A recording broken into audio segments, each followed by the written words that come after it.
Hello friend, my name is Nilesh Dave and you are watching Andy the Chemistry Guru Andy channel. Okay, we are going to start the lectures for standard 10th and we are going to start about the chapter number 1. Who the students are in the standard 9 due to the corona, they are get mass promoted and now they are very worried about their board year. तो आपके दिमाग में जो चिंता है कि भाई 10th का जो बोर्ड ईयर है और उसके वही समय में अगर आपका पढ़ना थोड़ा सा लेट हो जाए. So I am Nilesh Dave and we are serving the service for education. Actually, it's a very holy task and we can't pronounce it as a service, but what can we do? तो अभी आपका chapter number 1 start हो रहा है, chemical reaction and equation, 10th standard science, chapter number 1, lecture number 1 we are going to start. Okay, so बहुत ही focus के साथ पूरा वीडियो देखिए. आप मेरे चैनल को सब्सक्राइब कर दीजिए, बेल आइकन दबा के पर्सनलाइज हो जाइए ताकि कभी भी आपको यूट्यूब में कोई अनदर सर्चिंग टाइम आपका बिगाड़ना ना पड़े, because time is the biggest competitor of anyone, not only for student. So remember my thing, सिर्फ आप इसको बेल आइकन दबा के पर्सनलाइज हो जाइए, लाइक करिए, हमारा उत्साह बढ़ाइए, शेयर करिए and I will always come to you for the serving the best and best educational service and best knowledge to you. Okay, in my description you are given my WhatsApp link. Yes, my WhatsApp link is given there. This is my message language, so please understand it. So my WhatsApp link for 10th standard students is given there, and I will provide the worksheets for the 10th standard students. So stay tuned with Andy sir, and we are going to start the chapter number 1. Okay, chapter number 1. According to me, I have decided that we will distinguish this chapter in the 3 parts. So this chapter is totally divided into 3 parts. Identification of chemical reaction, जो आपको पहले 2 page पे दिया हुआ है, identification of chemical reaction. दूसरा है balancing of chemical reaction and the third most part is type of chemical reaction. बेटा in the board exam of course 110% you will ask for the type of chemical reaction sections and last में एक point आएगा rancidity and oxidation. तो दोनों ही बहुत ही अच्छे point हैं, but आज पहले नंबर के लेक्चर में हम चालू करने जा रहे हैं. टोटल नंबर ऑफ एक्टिविटीज इस चैप्टर में पूरी 11 है, सॉरी पूरी चैप्टर में 11 एक्टिविटीज है. तो आज हम आइडेंटिफिकेशन केमिकल रिएक्शन पार्ट 1 शुरू करना जा रहे हैं, जिसमें 3 एक्टिविटी का जो है समावेश होता है. तो burning of a magnesium ribbon, दूसरी एक्टिविटी नंबर 1.2 है लीड नाइट्रेट की प्रोसेस पोटेशियम आयोडाइड के साथ, एंड सेकेंड नंबर मतलब थर्ड नंबर की एक्टिविटीज है जिंक, जो जिंक ग्रेन्यूल्स है उसको H2SO4 एसिड के साथ मतलब HCl H2SO4 एसिड के साथ रिएक्शन करवाना. Let's start now.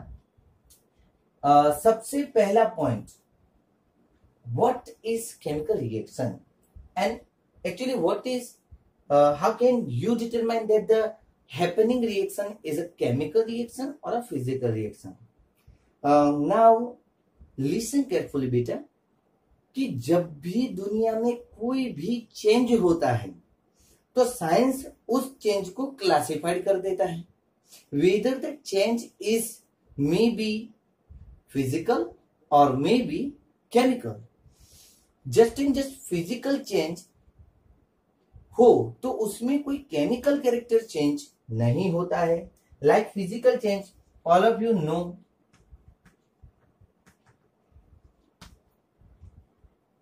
जैसे हमने बताया कि वाटर है, वाटर को अगर गर्म करें तो क्या बन जाएगा, वेपर. और वही वाटर को अगर ज्यादा ठंडा करें तो क्या बन जाएगा, आइस. बट अगर आपको कोई पूछे कि what is the chemical formula of ice, what is the chemical formula, molecular formula of vapour, तो शायद से मैं ये मानता हूं कि you will get confused. Vapour और आइस का molecular formula remember, retain in memory that water का मॉलिक्यूलर फॉर्मूला क्या है बेटा, that is H2O. Of course then vapour का मॉलिक्यूलर फॉर्मूला BH2 होगा और आइस का फॉर्मूला BH2 होगा. But in chemistry and in your textbook you noted that the physical states are written in the subscription and as a solid for S for solid, L for liquid and G for gas. तो इधर सब जगह पे ऐसा लिखा हुआ है.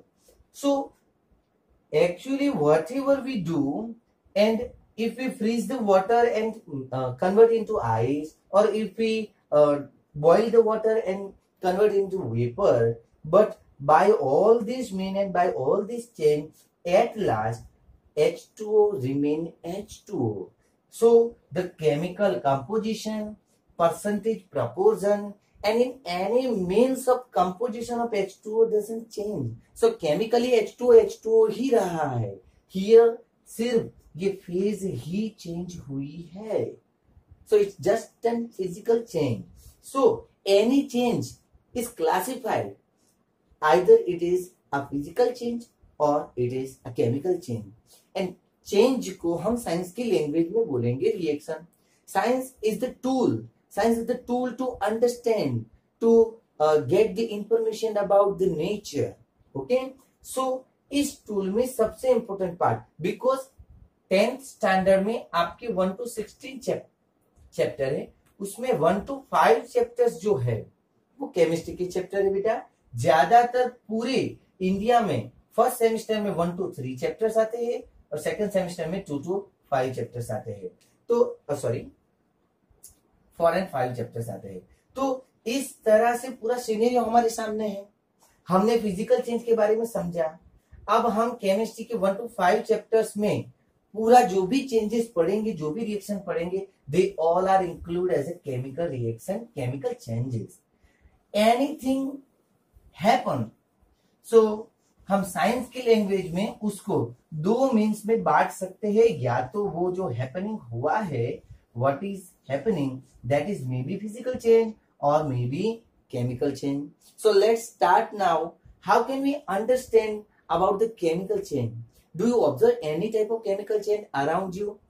Yes, of course. जैसे आपने आपके घर में मिल्क में से बना हुआ दही, मतलब जो दही आपने खाया हुआ होगा, आयन फीलिंग्स को कटता हुआ देखा होगा, कोरोइड होता हुआ देखा होगा. सो कोरोजन और rusting of iron, that is also chemical change. Grapes जो है वो फर्मेंटेड हुई होगी, या जो फूड है वो फूड का कुकिंग, फूड का डाइजेशन, या हम जो सांस लेते हैं we respire, that respiration is also a chemical change. मतलब जिंदा इंसान की जो बॉडी होती है उसका टेम्परेचर नियर अबाउट 36 होता है, पर जो मरा हुआ इंसान वो थोड़ा सा ठंडा पड़ जाता है. तो जनरली एक मुहावरा भी है कि बदन या तन ठंडा पड़ जाना, मतलब इंसान मर गया है. तो क्यों मर गया है, मतलब मर गया है तो ऐसा क्या हुआ कि बॉडी ठंडी हो गई? Because inside the body the oxidation or the respiration, or in simple or in common language we can say that combustion of nutrition gets stopped there and body can't get the energy from the nutrition, and we will say that कि इंसान मर गया है या human being जो है या कोई भी जो लिविंग ऑर्गेनिज्म है वो डेड हो गया है. सो केमिकल चेंज हमारे आसपास बहुत जगह पे है, पर फिर भी as a teacher and as a student you have to understand about the chemical change by practical. तो सबसे पहले हमारी activity number 1.1 in your NCERT text book, activity number 1.1 है बर्निंग ऑफ मैग्नीशियम रिबन.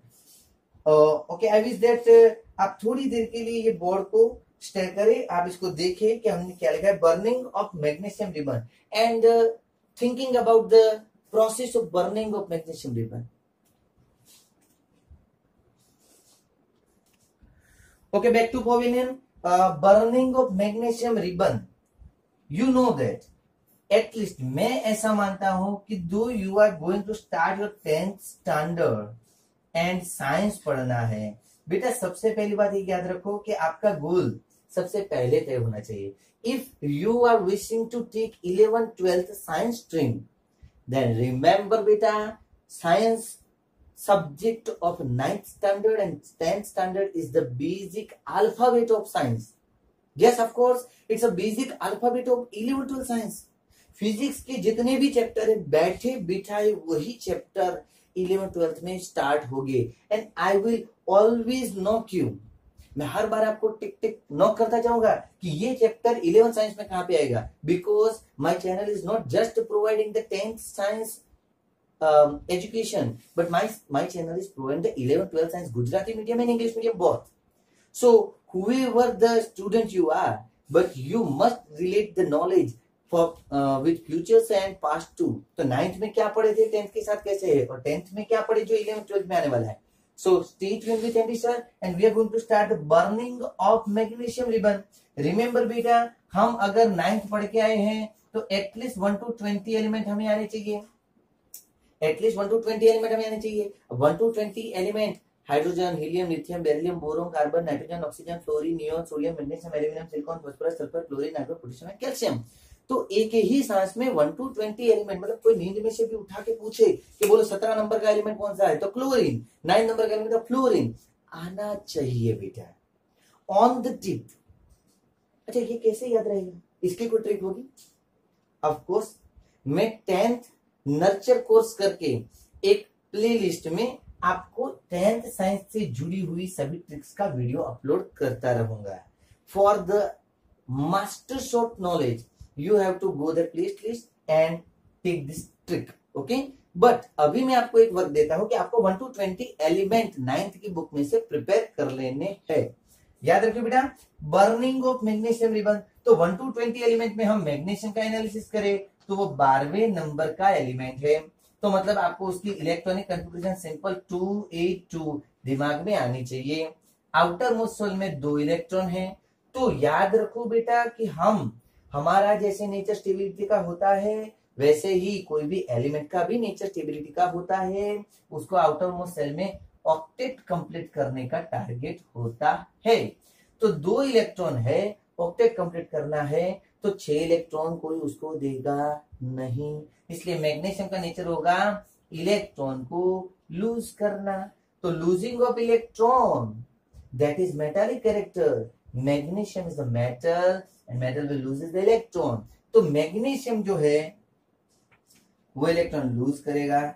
इसलिए आपने 9th नंबर के ions का जो टेबल आया था, 9th में आयंस का जो टेबल आया था उसमें Mg+2 आयन देखा होगा. +2 क्यों? क्योंकि वो 2 इलेक्ट्रॉन डोनेट करता है. याद रखो बेटा, 2 इलेक्ट्रॉन डोनेट करता है इसलिए वैलेंसी 2 है. तो मैग्नीशियम रिबन को जब बर्न करे, याद रखो बेटा हर एक सब्जेक्ट की एक लैंग्वेज होती है.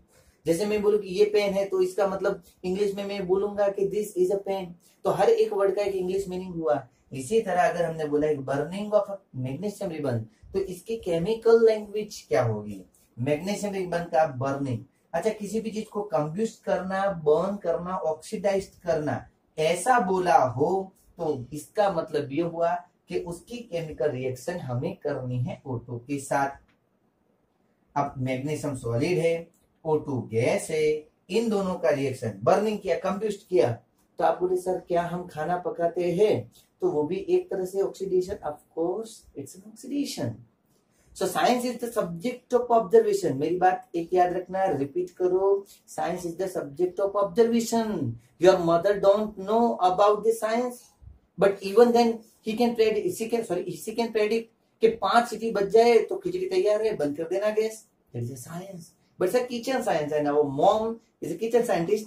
तो इधर ध्यान देते हैं ना, magnesium plus oxygen gives us magnesium oxide. Magnesium oxide it's a powder form, so that's why it's a solid.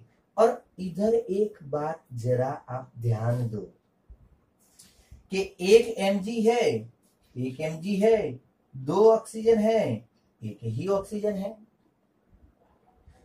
तो कंजर्वेशन ऑफ मास, ऐसा 9th स्टैंडर्ड में एक छोटा सा rule chemical low of combination हम पढ़ के आए जिसमें मास दोनों तरफ सेम होना चाहिए. और मास दोनों तरफ तब सेम होता है जब दोनों तरफ नंबर ऑफ एटम सेम होते हैं. So it's a simply it can say that we have to balance this equation. किसी को बुरा नहीं लगना चाहिए, रिएक्टेंट में 1 mg है तो प्रोडक्ट में 1 mg, ऑक्सीजन 2 है तो इधर 1 क्यों? चलो मल्टीप्लीकेशन से ही हम ऑलवेज रिएक्शन को बैलेंस करेंगे. पर भैया ऑक्सीजन को 2 करने के चक्कर में मैग्नीशियम 2 हो जाता है. तो इधर तो मैग्नीशियम 1 ही है तो क्या करेंगे, इधर एक की जगह हम 2 लिखेंगे। Now you can see that 2 magnesium 2 magnesium 2 oxygen 2 oxygen atom, कुल मिला के हमारी रिएक्शन बैलेंस है। So what is the chemical representation of this sentence? That burning of a chemical magnesium ribbon, that magnesium को बर्न करे तो oxygen के साथ रिएक्शन करके मैग्नीशियम ऑक्साइड बनाती है। But it's an activity. So आपको ऑब्जर्वेशन करना है। अब 2 मिनट के लिए जो भी मैं समझा रहा हूं उसको ध्यान दो बेटा। Sorry for disturbance. Now we are continue our lecture. We are going to continue our lecture. 2 mg plus O2 gives us 2 mgO. अब समझिए जरा ध्यान से कि 2 मिनट अब जो मैं समझाने जा रहा हूं, इट्स अ केमिकल प्रिकॉशंस, और we can say that it's a chemical precision too. अच्छा, प्रिकॉशन मतलब हम क्या ध्यान रखना है, प्रिसीजन मतलब हम करते हैं जो भी वो चीज हमें परफेक्टली करनी है। एक बात याद रखो बेटा कि मैग्नीशियम रिबन को जलाने पर डेजलिंग व्हाइट लाइट, जैसे वो वेल्डिंग करता है ना, तो वर्कर वेल्डिंग करता है तो कैसे एकदम आंखें चकाचौंध हो जाए ऐसी लाइट आती है, that type of dazzling white light comes. So हमें सबसे पहली बात प्रिकॉशन, गॉगल्स पहन के इस तरह का प्रैक्टिकल करना है। दूसरी बात, डेजलिंग व्हाइट लाइट फ्लेम तो होगी ही, साथ में मैग्नीशियम ऑक्साइड का पाउडर बनेगा। तो आपने आपकी बुक में फिगर देखी होगी, तो मैग्नीशियम रिबन को जब जलाते हैं, हाँ, तो जलाने पर जो व्हाइट कलर का जो पाउडर आता है, हाँ, बर्नर की मदद से हम जला रहे हैं और व्हाइट कलर का जो पाउडर आता है, वो व्हाइट कलर का पाउडर क्या है हमने एक वॉच ग्लास में इकट्ठा कर लिया है। That white color powder is nothing but it's a magnesium oxide. There's an oxide of magnesium. तो बेटा कभी कभी क्या होता है कि मैग्नीशियम की पट्टी, मानो कि स्कूल में या कहीं पे भी आप गए और आपको प्रैक्टिकल के लिए टीचर ले जाए और मैग्नीशियम की पट्टी को सीधा लेबोरेटरी टेबल में से निकाला और सीधा जलाया। कभी कभी ये होता है कि सिर्फ शूटी फ्लेम आती है, जलता नहीं है, तो सीधा डेजलिंग व्हाइट लाइट नहीं मिलती। तो ये चक्कर क्या है? तो actually magnesium is very reactive metal. So जैसे ही उसको एक्सपोजर एयर में खुला छोड़ा है, मतलब एटमॉस्फेरिक एयर का उसके साथ कांटेक्ट हुआ है, तो ऑक्सीजन के साथ रिएक्शन करके ऑटोमेटिकली अपनी ही सरफेस पे मैग्नीशियम खुद ऑक्साइड का एक लेयर बना देगा, एंड वो लेयर जो है वो मैग्नीशियम को डायरेक्टली बर्न होने से रोकेगा। इसलिए डायरेक्टली मैग्नीशियम ऑक्साइड बनेगा नहीं और डेजलिंग व्हाइट लाइट आएगी नहीं। तो what we have to done, सबसे पहले हमें मैग्नीशियम की पट्टी को एकदम चमका देना है, एकदम साफ कर देना है with help of sand paper. आप सैंड पेपर से ये कर सकते हैं, और अगर आपकी लेबोरेटरी में सैंड पेपर नहीं है तो याद रखो बेटा, मेटल के ऑक्साइड बेसिक इन नेचर होते हैं। क्या है एसिडिक, क्या है बेसिक, जानने के लिए बने रहिए हमारे साथ, क्योंकि हम chapter number 2 acid base and salt में ये बहुत ही डिटेल में समझाएंगे। पर अभी के लिए एसिड और बेस वर्ड से आप वाकिफ हो। तो MgO जो मैग्नीशियम का ऑक्साइड होता है, मेटल के ऑक्साइड बेसिक होते हैं, तो जैसे ही एसिड में डालो तो जो मैग्नीशियम की जो पट्टी है उसके ऊपर जो ऑक्साइड है वो पूरा रिएक्शन होके निकल जाएगा और मैग्नीशियम की पट्टी क्लीन हो जाएगी। फिर आप उसको जलाओ, एकदम साइनी ग्रे कलर का चमक वाला आपको मैग्नीशियम दिखेगा। अगर वो थोड़ा सा भी डल दिखता है तो मतलब उसको साफ करने की जरूरत है। डेजलिंग व्हाइट लाइट में से MgO निकलता है। अब भैया आगे जाएं तो आगे क्या करना है, अब समझो कि MgO जो पाउडर आया वो कैसा सॉल्यूशन बनाएगा बेटा। तो अगर MgO को H2O के साथ मिलाए, हाँ, MgO को H2O के साथ मिलाए तो भैया हमें MgOH ट्वाइस मैग्नीशियम हाइड्रोक्साइड मिलेगा, जो कि एक तरह का बेस कंपाउंड है। आशा रखता हूं कि आपको मेरी हैंडराइटिंग पूरी तरह से एकदम क्लियरली दिखेंगी। और हम थोड़ा सा एक्टिविटी नंबर 1.1 से 1.2 की तरफ बढ़े, इससे पहले आप एक बार ये बोर्ड को जरा देख लो, जरूरत पड़े तो इसका स्क्रीनशॉट ले लो ताकि आप अपने आप से नोट्स बना सको बेटा।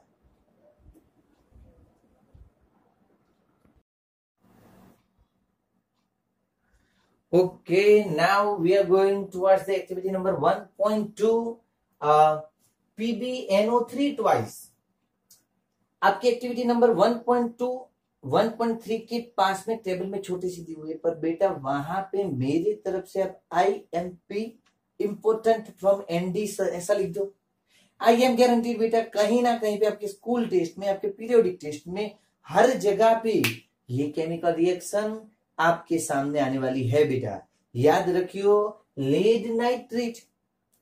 अभी ये पहले लेक्चर में हम ये समझ रहे हैं कि कोई भी केमिकल रिएक्शन, कोई भी रिएक्शन केमिकल है या फिजिकल है, उसको आइडेंटिफिकेशन कैसे करें, तो उसके 4 पैरामीटर समझने हैं बेटा। थोड़ी सी धीरज रखना। हमारे दूसरा जो वीडियो आएगा, बैलेंसिंग ऑफ केमिकल रिएक्शन, बेटा ये दूसरा part that will blow your mind and I am definitely sure कि आपको इतना मजा आएगा कि आप केमिस्ट्री के सीक्रेट जानेंगे कि अच्छा इस तरह से हमें याद, मतलब आपके दिमाग में कभी क्वेश्चन नहीं आता है कि साला कितने नाम याद रखे, इतू सी जाए छोटा सा बच्चा, हाँ लीड नाइट्रेट, जिंक और hydrogen sulphate, zinc sulphate, sir कितना याद रखे।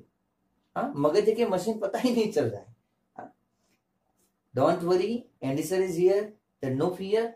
आपको मैं सिखा दूंगा कि केमिस्ट्री में कोई भी नाम आए तो आप झट से कैसे मॉलिक्यूलर फॉर्मूला बनाते थे। सो मैजिकल ट्रिक के लिए बने रहे हमारे साथ। पर अभी लीड नाइट्रेट के सॉल्यूशन को पोटेशियम आयोडाइड के साथ रिएक्शन करवाइए। तो वहां पे लिखा है कि लीड नाइट्रेट के सॉल्यूशन को पोटेशियम आयोडाइड के साथ रिएक्शन करवाने पर फिर आपको ऑब्जर्व करना है कि क्या होता है। सो आप देखेंगे बेटा कि लीड नाइट्रेट का जो सॉल्यूशन होता है वो कलर लेस होता है, और जैसे ही उसमें KI डाले तो सॉल्यूशन बन जाता है जो कि येलो कलर का होता है। तो ये येलो कलर का सॉल्यूशन जो बना, कैसे बना भाई, क्यों बना? You have observe here the changing colour of the solution, so it's a chemical change. अगर स्टेट चेंज हो रहा है, लाइट दिख रही है, टेम्परेचर अप हो रहा है, केमिकल चेंज। कलर चेंज हो रहा है, इट्स ऑल्सो केमिकल चेंज। मतलब अगर कलर चेंज हो रहा है तो कहीं ना कहीं पे केमिकल चेंज है। जैसे कॉपर मेटल जो होती है, अगर जंग लग जाए उसके ऊपर तो ग्रीन कलर के धब्बे लग जाते हैं, दैट्स ऑल्सो केमिकल चेंज। तो जब भी कलर चेंज होता है कोई भी केमिकल रिएक्शन में, colour change indicating the chemical reaction. But इधर क्या है पूरी केमिकल रिएक्शन, हम इधर लिख देते हैं। अगर बैलेंसिंग में कुछ भी लोचा लगे तो दूसरे नंबर के लेक्चर में ये क्लियर हो जाने वाला है। तो अभी देखो, PB lead nitrate solution, 1 minute. अच्छा, लीड नाइट्रेट जो है बेटा, लीड नाइट्रेट फिर से आप याद रखो बेटा कि अभी अगर आप 10th में जा रहे हो, 9th की बुक आपके पास ही पड़ी है, तो 9th की बुक में जाओ, आपको आयंस का एक पूरा टेबल दिया था, +1 वाले आयंस, +2 वाले आयंस। वो आयंस के टेबल को फिर से मेमोराइज कर दो बेटा, क्योंकि हमारे लेक्चर नंबर 2 केमिकल रिएक्शन का बैलेंसिंग जब वो पढ़ेंगे तब वो nitrate ion, sulphate ion, magnesium ion, chloride, इन सबकी जरूरत पड़ेगी। तो लेड जो होता है वो Pb+2 होता है, नाइट्रेट आयन NO3-1 होता है। याद रखो बेटा, नाइट्रेट आयन NO3-1 होता है, Pb+2 होता है। तो भैया कुछ भी कॉमन नहीं निकलेगा 1 और 2 में से, तो आंसर हो जाएगा PbNO3 ट्वाइस। अच्छा, कुछ कुछ बच्चों को ऐसा एक, मैं आपको एक कंफ्यूजन क्लियर किए देता हूं कि कुछ कुछ बच्चों को ऐसा कंफ्यूजन होता है कि अगर ट्वाइस है तो इधर ब्रैकेट लिखा, और कब ब्रैकेट लिखने का कब नहीं लिखने का हमें कैसे पता चले सर? तो खास ध्यान दे दो बेटा, सेम पिच, ये +2 है, ये -1 है, ये भी +2 -1 है, पर इधर तो हम लिखते हैं PbCl2, जबकि इधर लिखते हैं PbNO3 ट्वाइस। ऐसा क्यों? तो मेरी बात याद रख लो बेटा, ये गुरु ज्ञान है कि जब भी कोई आयन वो पॉलीएटॉमिक आयन हो, मतलब आयन एक से ज्यादा एटम से बना हुआ आयन हो, पॉलीएटॉमिक आयन हो, तो ऐसे पॉलीएटॉमिक आयन के एक से ज्यादा नंबर बताने के लिए आपको ब्रैकेट करना होगा। और ऐसे बहुत सारे सिली मिस्टेक जिसमें बच्चे करते हैं, ऐसे गुरु ज्ञान, ऐसे सीक्रेट ऑफ केमिस्ट्री लेके हम आपके पास आएंगे। Stay tune with us. तो लीड नाइट्रेट का जो सॉल्यूशन है, ध्यान से देखो बेटा, लीड नाइट्रेट के सॉल्यूशन में जब हम Ki potassium iodide, potassium K+1 19 number का एलिमेंट, और आयोडीन जो है वो -1 होता है तो पोटेशियम के साथ लीड नाइट्रेट का रिएक्शन होगा भाई, और दोनों सॉल्यूशन फॉर्म में है, एक क्यों लिख देंगे हम, तो PbI2 बन जाएगा। अब भैया इसमें से बनेगा K+1 और इसमें से बनेगा I-1। अब अगर इन दोनों की दोस्ती अच्छी ही थी तो दोस्ती टूटने का कोई सवाल ही नहीं आता। तो केमिकल रिएक्शन में एक पेयर की दोस्ती टूटेगी, दूसरे पेयर की दोस्ती टूटेगी और एक दूसरे के साथ एक्सचेंज हो जाता है। तो it's like double displacement reaction. तो इधर क्या होगा भाई कि K जो है positive ion Pb+2 positive ion के साथ कंपीट करेगा, Pb+2 I- के साथ जुड़ जाएगा। अब हमें लगे सर हमें कैसे पता चलेगा कौन सा फॉर्मूला बनेगा, तो मॉलिक्यूलर फॉर्मूला बनने के लिए हमने 9th में सीख के ही आए हैं।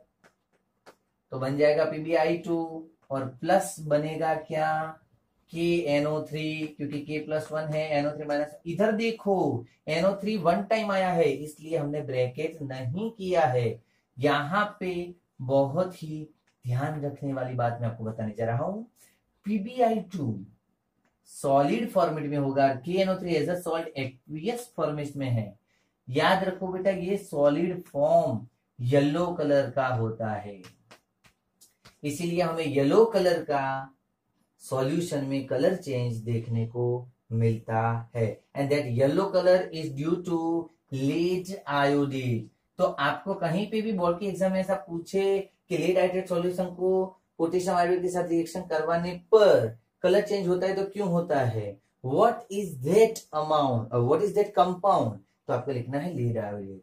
मैं मानता हूं तब तक आपको पता चल गया होगा, और हम ट्राई भी करेंगे कि आपको कलर चेंज वाले केमिकल रिएक्शन भी बताए। पर अभी आप इतना जरा समझ लीजिए कि केमिकल रिएक्शन कैसे होती है। और इधर कलर चेंज देखने को मिला, तो इधर स्टेट चेंज हमने देखा, इधर कलर चेंज आप देखने जा रहे हो। दूसरी एक बात, last but not the least, ऐसी एक्टिविटी जिसके बहुत ही सारे केमिकल मायने हैं। बेटा याद रखना है कोई भी एक्टिविटी होगी उसको हम आगे हर एक चैप्टर्स में हर एक पॉइंट पे कहीं ना कहीं को रिलेट करते जाएंगे।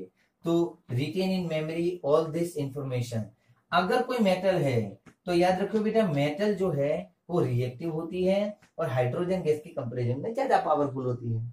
अब आपका अगर छोटा भाई है, आप अगर चेयर में बैठे हो, छोटा भाई आके बोलेगा भैया भैया मुझे चेयर में बैठे हैं तो उठ जाओ, क्या बोले चल निकल, हाँ, क्योंकि आपका पावर उससे ज्यादा है। पर पापा आ जाए तो उनको बोलने की भी जरूरत नहीं पड़ेगी, आप सीधे ही उठ जाओगे, बोलेगे पापा बैठ जाओ बैठ जाओ।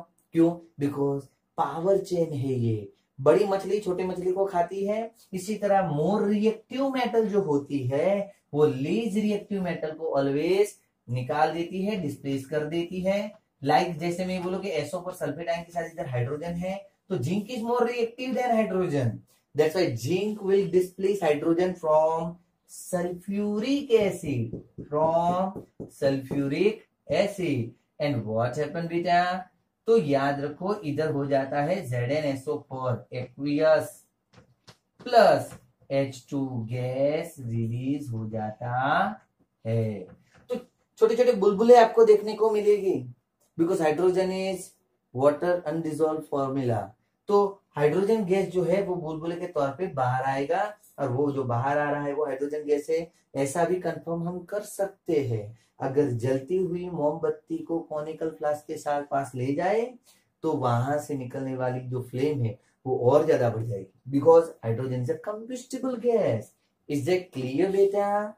अच्छा, अब हम फिर से एक बार देख लेते हैं। जिंक H2SO4 के साथ रिएक्शन, तो मेटल एसिड के साथ रिएक्शन करने पर H2 गैस रिलीज करती है और मेटल का सॉल्ट सॉल्यूशन बन जाता है। दूसरी बात, इधर आपने क्या नोटिस किया, On the observation of this reaction, you observe that the bubbling comes out and that bubbling is indicating the presence of gas. तो evaluation of gas, तो इस तरह हमने ये देखा बेटा कि change in state is a one type of sign that this reaction is chemical reaction. Change in color, दूसरा चेंज इन टेम्परेचर, क्योंकि अगर यही कॉनिकल फ्लास्क को अगर बाहर से टच करेंगे तो थोड़ा सा गर्म लगेगा, टेम्परेचर चेंज है तो भी वो केमिकल रिएक्शन है बेटा. एंड इवोल्यूशन ऑफ गैस और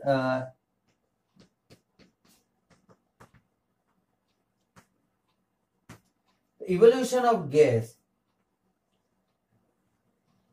ये हमें याद रखना है.